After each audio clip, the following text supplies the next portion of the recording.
Notre invitée cette semaine, Agnès Maltais.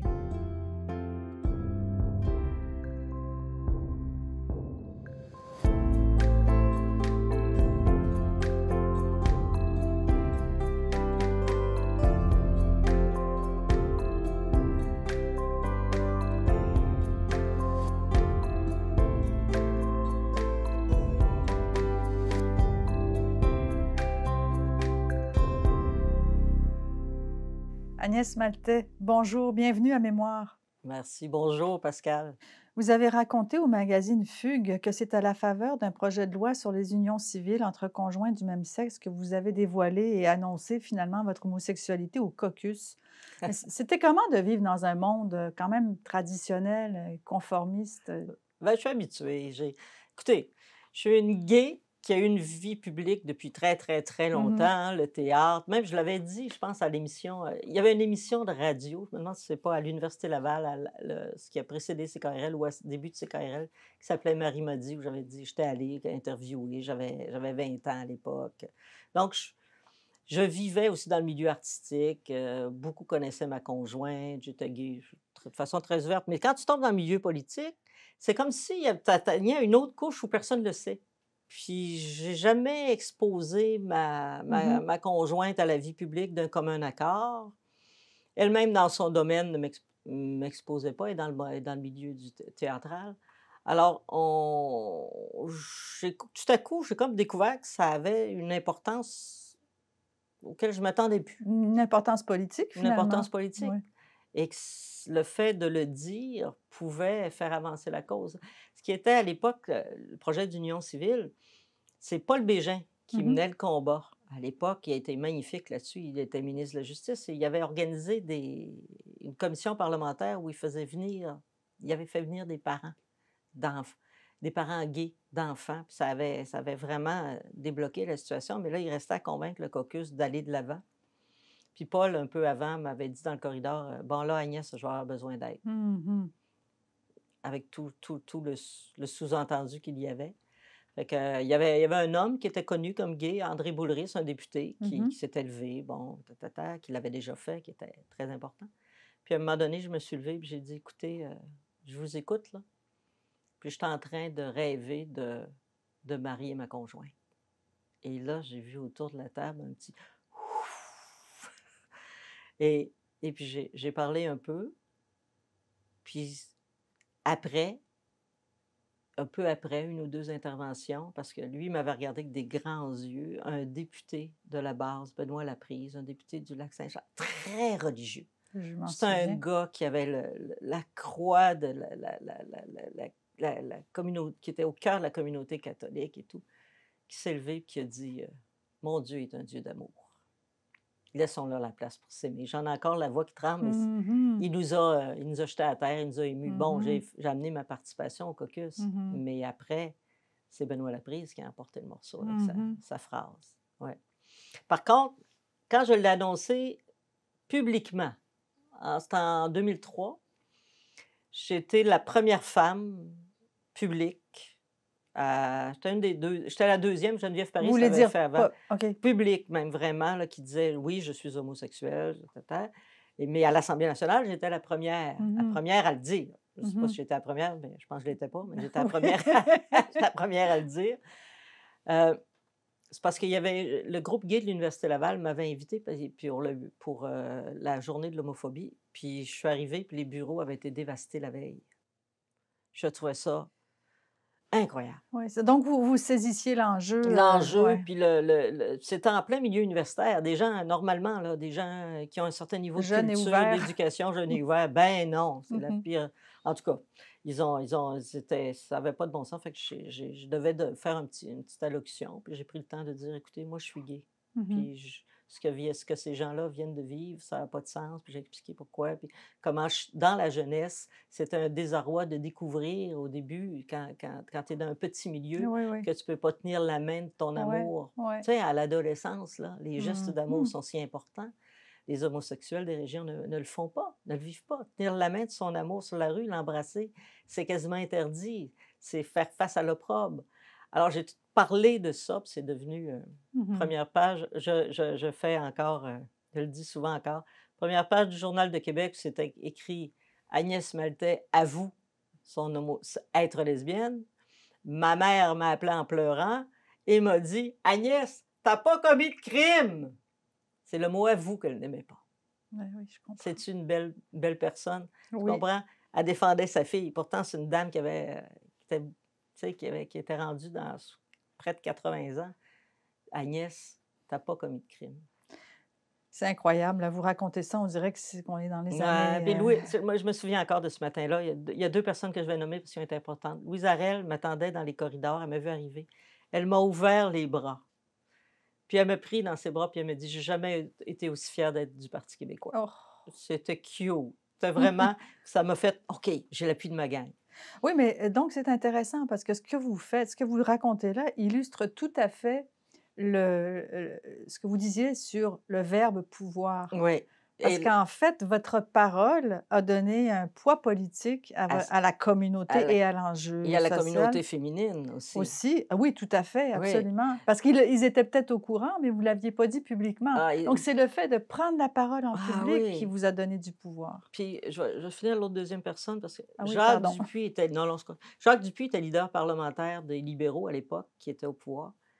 Puis il a travers puis j'ai senti, je revois les 2 gars là, ça discutait d'un coin, pis ça me montrait du doigt. Après la période de questions, Jacques a traversé, s'est assis à côté de moi, il a dit: «Inquiète-toi pas Agnès, il y a personne qui va rien dire, je vais m'occuper d'eux autres». C'était, «Ne t'inquiète pas, tu es protégé à l'Assemblée nationale, c'est important ce que tu as fait. On va s'organiser pour que tout se passe bien». C'est des beaux moments ça, hein? Oui, oui, oui, oui, très, très beau moment. Mais je l'ai fait après avoir été élue une deuxième fois. Mmh. Je voulais être connue comme une personnalité politique et non pas Mmh. l'homosexuel politique. Mmh. Parce qu'il y a des dangers d'être catégorisé en politique. Faut bâtir sa personnalité politique, on le dit, mais tu portes tout ce que tu es, mais tu veux pas n'être qu'une facette de ta personnalité. Et ça frappait les gens. Écoutez, j'ai reçu des courriels là, de positifs et négatifs après ça. À l'époque, il n'y avait pas de réseaux sociaux, mais j'ai reçu des courriels positifs et négatifs. Mais tu ne veux pas n'être que ça, que Mmh. l'enjeu Mmh. de. Mmh. Fait que j'ai attendu d'avoir été assez connue.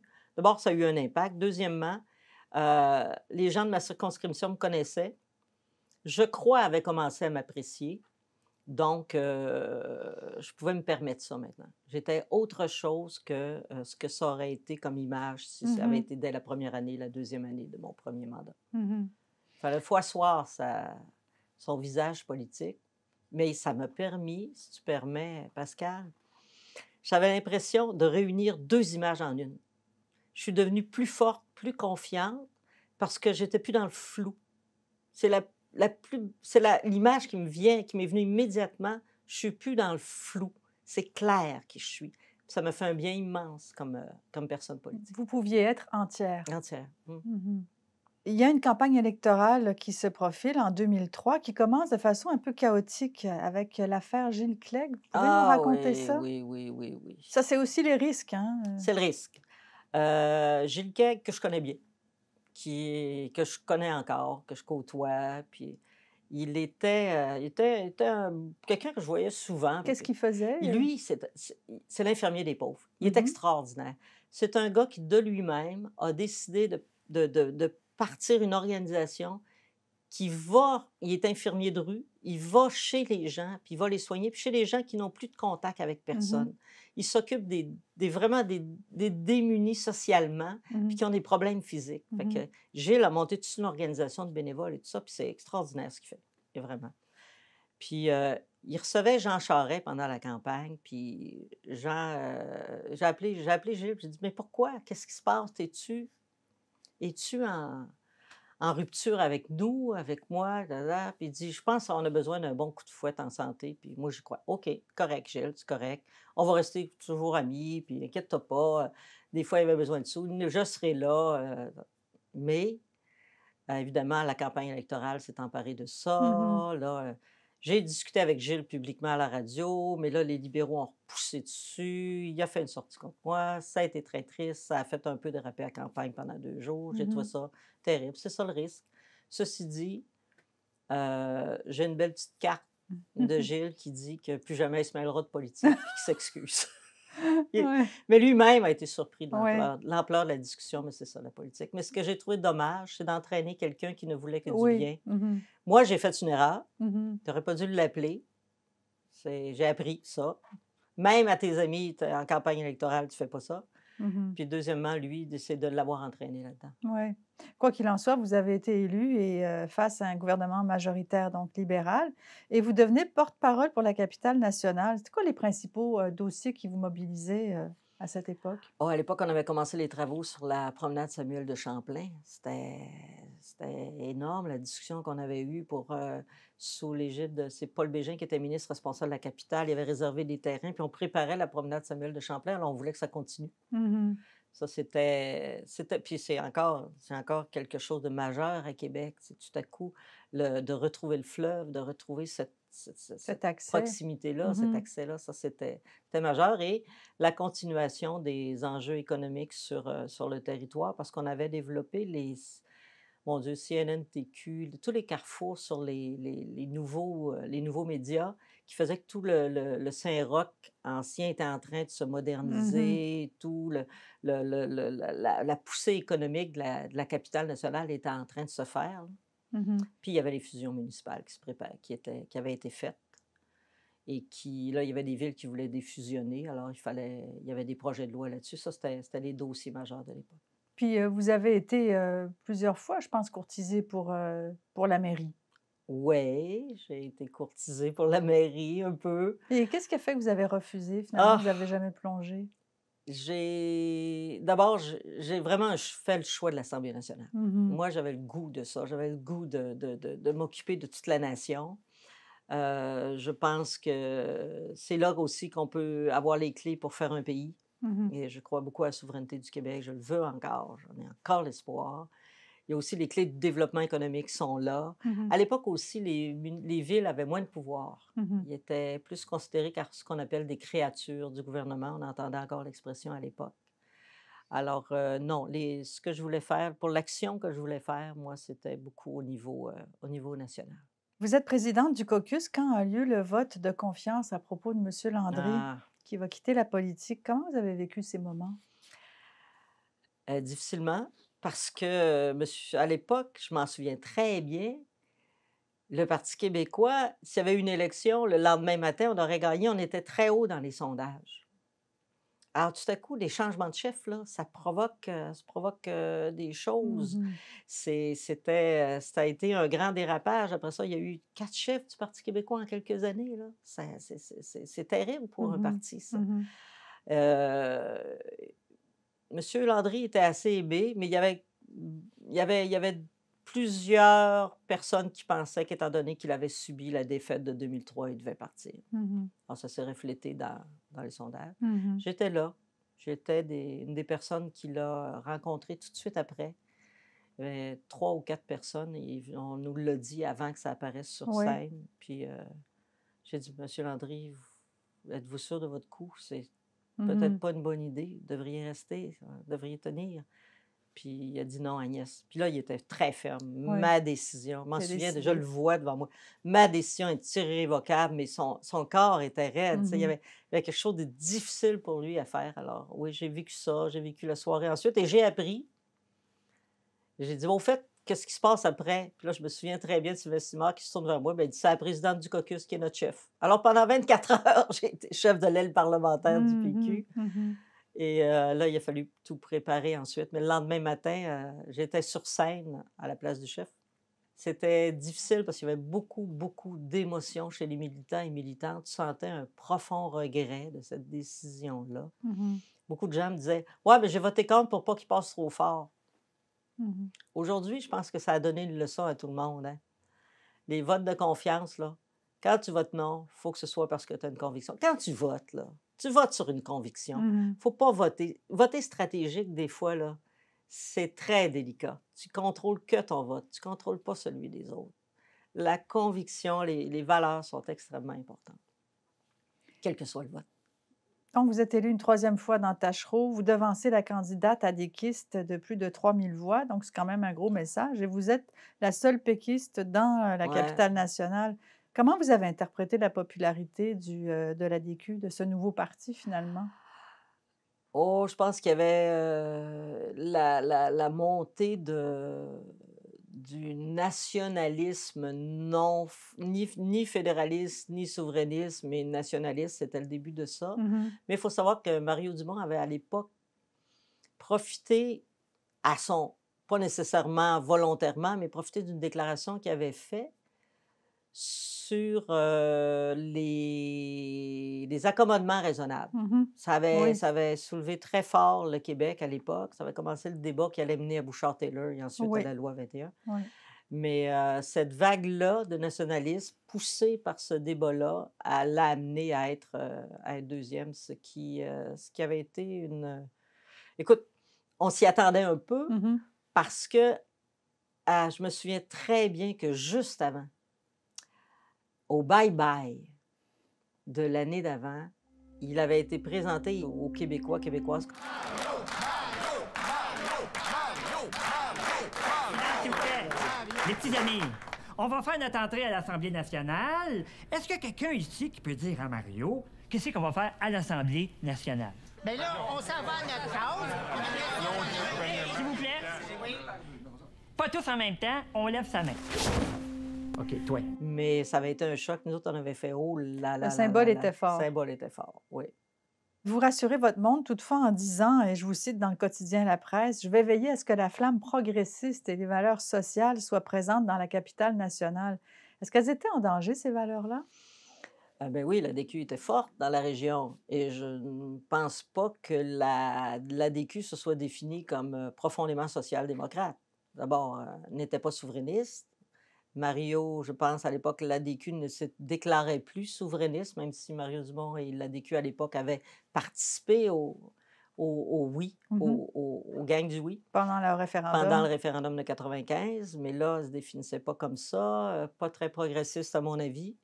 Alors oui, il fallait qu'il y ait quelqu'un qui soulève ça. L'autre chose, c'est que si c'était pas adéquiste, il y avait des libéraux à part ça. Et le parti de Jean Charest à cette époque-là se dirigeait vers toutes les restrictions budgétaires qu'ils ont amenées, qui ont touché très fort aux familles, entre autres, un peu le saccage des CPE à l'époque. Il y avait eu des motivations dans les grandes entreprises de santé et services sociaux, pas les entreprises, mais on enlevait les sièges, on enlevait les régies de la santé, on enlevait les sièges des personnes, Oui, les des structures. structures, toutes les Mhm. structures du Québec qui faisaient appel aux forces vives de la nation étaient en train de s'amenuiser ou de disparaître. Mhm.